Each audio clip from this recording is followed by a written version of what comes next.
मित्रांनो, तर नमस्कार सर्व शेतकरी बांधवांना. आणि आम्ही आलेलो आहोत बाळू तिडके यांच्या शेतामध्ये चिंचाळा या गावामध्ये. आणि मिरचीला जो रिझल्ट आलेला आहे तो आपण त्यांच्याकडूनच ऐकू की मिरचीला कसा रिझल्ट आहे. आपल्या बूस्टरचा, ॲक्टिवेटरचा, प्लांट केअरचा. खत तर आपण दिलेलंच नाही, पण नुसत्या फवारणीसाठीच देऊन त्यांचा रिझल्ट आपण त्यांना विचारून घेऊ. तर बाळू भैया, तुम्हाला काय वाटतंय मिरचीला कसा रिझल्ट आहे? रिझल्ट एकदम सुंदर आहे. आपलं जे आहे आपलं औषध ते जैविक आहे, त्यामुळे त्याचा रिझल्ट एकदम इतकी अतिसुंदर आला आहे.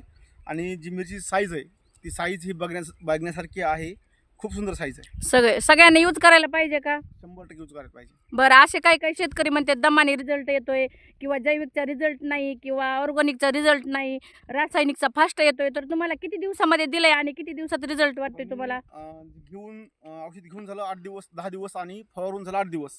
पण बरं. जो वाटतो रिझल्ट तो एकदम अतिसुंदर आहे. मिरचीला बोकडा वगैरे काही राहिलाय का तुमच्या? नाही, काही नाही. आधी होता, आम्ही आलो त्यावेळेस होता झाडांना, 100% होता. पण आता आहे का नाही, बोकडा आता वगैरे काही काही? नाही, झाड एकदम फ्री झालंय.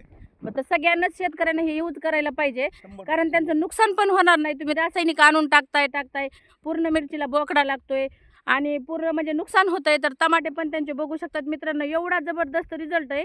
आणि ते स्वतः सांगतात, आम्ही इथं सांगत नाहीत. तर बघू शकतात मिरचीची साईज मित्रांनो.